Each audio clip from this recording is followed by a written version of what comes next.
Friends, जय माता जी। मैं मंजू पांडे अपने यूट्यूब चैनल में आप लोगों का स्वागत करती हूँ। एक प्यारा सा सुंदर सा देवी गीत सुनाने चल रही हूँ। कैसा लगेगा प्यारा प्यारा कमेंट करके जरूर बताएं।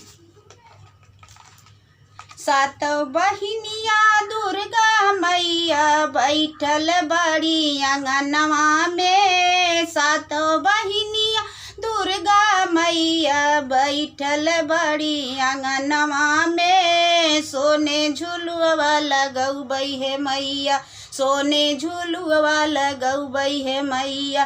नीमिया के गछिया में सोने झुलुआ लगौबै है मैया।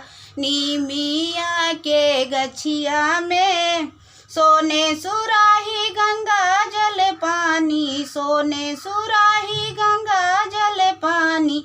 चरण पखरबै मंदिरवा में। सात बहिनिया दुर्गा मैया बैठल बनी आंगनवा में। सात बहिनिया दुर्गा मैया बैठल बड़ी आंगनवा में।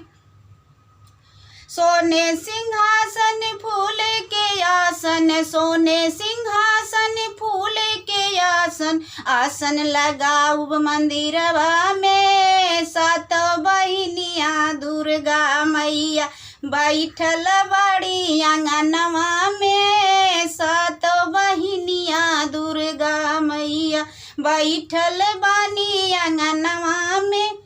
सोने झुलुआ लगौबै है मैया, सोने झुलुआ लगौबै है मैया।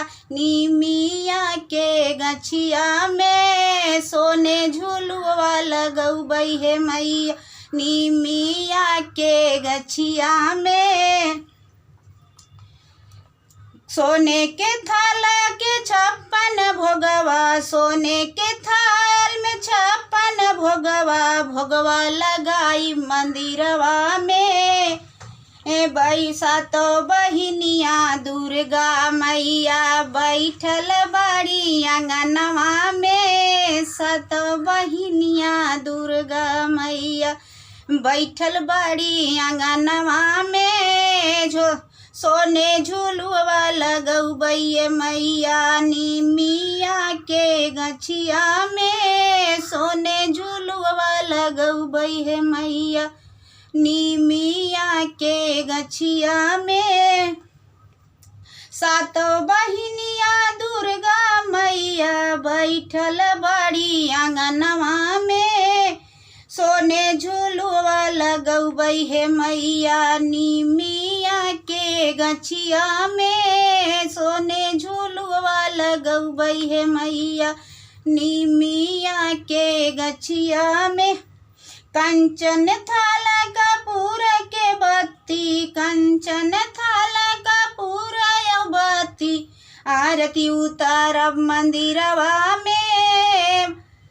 सात बहिनिया दुर्गा मैया बैठल बड़ी आंगनवा में। सात बहिनिया दुर्गा मैया बैठल बड़ी आंगनवा में। सोने झुलुआ लगौबै है मैया।